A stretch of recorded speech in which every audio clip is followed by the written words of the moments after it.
equations is using something called the quadratic formula.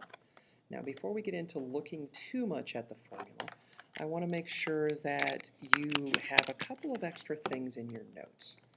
One of those things is to make sure that, and please add this to your notes,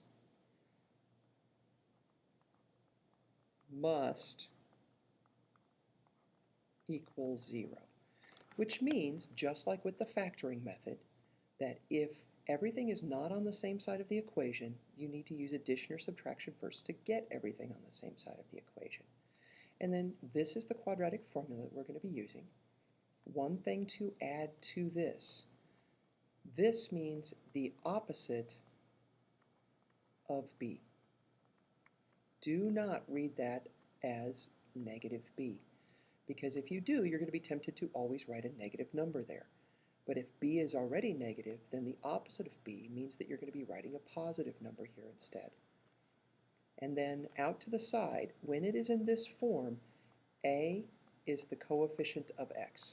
Write this down. If you need to pause the video so that you can keep up, then do that. So a is the coefficient, of x squared. B is the coefficient of x, and c is the constant. They will, hint, hint, in some problems, rearrange the order just to see if you're paying attention. If you just immediately write down the first thing you see as A, the second thing is B, and the third thing is C, I can guarantee you that you will be doing some of your problems incorrectly. So let's see how this actually works. If I am given a problem, a quadratic equation, and again it's quadratic because of this x squared, and I'm going to write a 1 in there, the first thing I'm going to do is say, oh, everything's not on the same side of the equation. So I'm going to add 2 to both sides of the equation to get rid of this minus 2 on the left. So this side is now 0. This side is negative 4x squared plus 1x plus 2, because I couldn't add that constant to either of these terms, because this is an x squared term and an x term, so the constant had to be alone. So now when I have this, then I identify a is the coefficient of x squared, which is negative 4. It is not x squared, it's just the number in front of the x squared. B is the coefficient of x, so positive 1, and c is the constant, which is positive 2. In this next step, only substitute. Don't do anything else. Notice what I'm going to do is I'm going to go to this formula, and anywhere that I see b, I'm going to substitute 1. Anywhere that I see a, I'm going to substitute negative 4. Probably not a good choice of colors there. And the place that I see c, I'm going to substitute 2. So that's all I'm doing in this step. This says to take the opposite of b. Since b is positive 1, the opposite of that is negative 1. Then write plus or minus. We're just copying this formula. Square root of b squared. Since 1 is positive, I don't need to use parentheses. So 1 squared, then it says minus 4 times a, which is negative 4, times c, which is positive 2, and then it says put the whole thing over 2 times a, so 2 times negative 4. Do not calculate anything at all in this step. Only do this substitution. Now, we're going to go out to the side, and in your calculator, I want you to calculate this discriminant part, which is 1 squared minus 4 times negative 4 times 2. Don't do the square root part of it. Just calculate what's underneath that square root symbol, which is called a radical. When you do that, you get 33. So this part would become the square root of 33. I'm going to rewrite my equation now. 1, when I go back and do this, is going to use the plus part of this, and 1 is going to use the minus part of this. So x equals negative 1 plus the square root of 33 divided by 2 times 4 is negative 8. The other one's going to have x equals negative 1 minus the square root of 33, and then dividing by -8. In your calculator, when you punch this in, you need to put -1 plus the square root of 33, whichever way your calculator works to do a square root, hit equals before you divide by -8, or you will get the wrong answer and you will not be proficient. Make sure, must hit this, you must do this to get the right answer. And then it says round to the nearest hundredth. Well, 100 has 2 zeros, so 100 is the second decimal place. So x equals -0.59 is one of my answers. And when I punch this in, I get x equals +0.84. If you are not able to get those on your calculator, talk to me about how to use your calculator to get the right answer, please. Again, pause if you need to. The next one is already in standard form, and it's equal to 0, so I don't have to move things around. A is the coefficient of x squared. Remember, there's a 1 out there. B is the coefficient of x, so +2. C is the constant, so +7.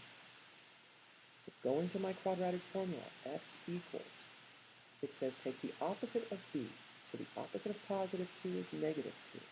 And then it says plus or minus the square root of, take b and square it, so 2 squared minus 4 times a, which is 1, times c, which is 7, all over 2 times a, so 2 times 1.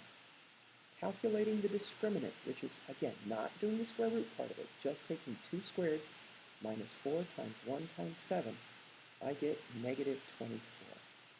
Now, if I try to take the square root of -24 in my calculator, go ahead and try it. You got an error of some kind, didn't you? It's because a square root undoes a square. So if I take x squared, a number, and square it, it says what number could I multiply by itself and get an answer of -24? And in the real number system, you can't do that, because if I take a positive and multiply it by itself, I get a positive, and a negative and multiply it by itself, I also get a positive. So in this case, and we won't be throwing any of these at you, but I wanted you to see one, your answer would be no real solution. Which means if you graph this parabola, it would never cross or touch the x-axis. Because the solutions, the x values that we get, tell us where it crosses or touches the x-axis. This one never does. Again, I want to get everything on the same side of the equation. Doesn't matter which side. The first thing I'm going to do is to add this 2x squared to get rid of that minus 2x squared on the right, and add the x squared to this x squared term on the other side. So I have 6x squared minus 2x equals 5. Then I want to subtract 5 to move that 5 to the other side. 6x squared minus 2x minus 5 equals 0. Again, this just came down as -5 because it's a constant, so I can't combine it with the other two. So a is the coefficient of x squared, which is 6. B is the coefficient of x, which is -2. C is the constant, which is -5. Plugging this into my quadratic formula, it says take the opposite of b. So the opposite of -2 is +2. Plus or minus the square root of. Take b and square it. This is notation I'm going to be looking for on your paper. I've shown you a few different times this year why you have to do this. If you're going to raise a negative number to an exponent, the -2 has to be in parentheses with the square on the outside. Now, those of you who have the backwards calculators, where you put 33 in and then you hit the square root symbol, your calculator doesn't require you to put this parentheses in to get the right answer. But if you put the square root symbol in before you put the 33 in, you have to put the parentheses in your calculator too, or you get the wrong answer. So then -4 times a, which is 6, times c, which is -5, and it says all over 2 times a, so 2 times 6. I'm going to just punch this discriminant, the -2 squared, don't forget parentheses, -4 times 6 times -5 into my calculator, and I get 124. So this part will become, in my next work step, the square root of 124.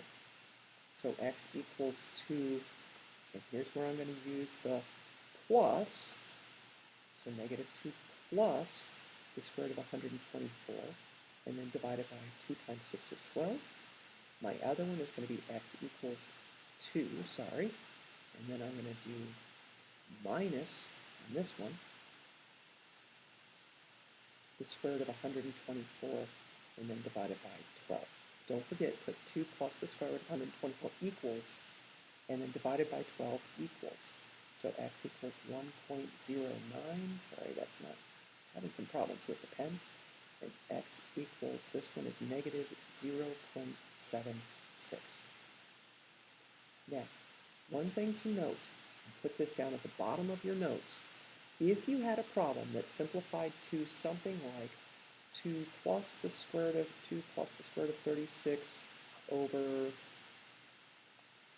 6, and x equals 2 minus the square root of 36 over 6, because 6 is a perfect square. Or sorry, 36 is a perfect square. You do not need to give me rounded decimal answers, and I don't want rounded decimal answers. Because if I take 2 plus 6, I get 8. The square root of 36 is 6. 2 plus 6 is 8. 8 divided by 6 is 1.3 repeating, which is 1 and 1/3. You can convert this to a fraction. It's a rational number.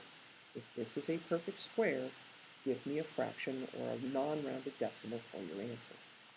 And then 2 minus the square root of 36 is 2 minus 6, so negative 4 over 6 is negative 2/3.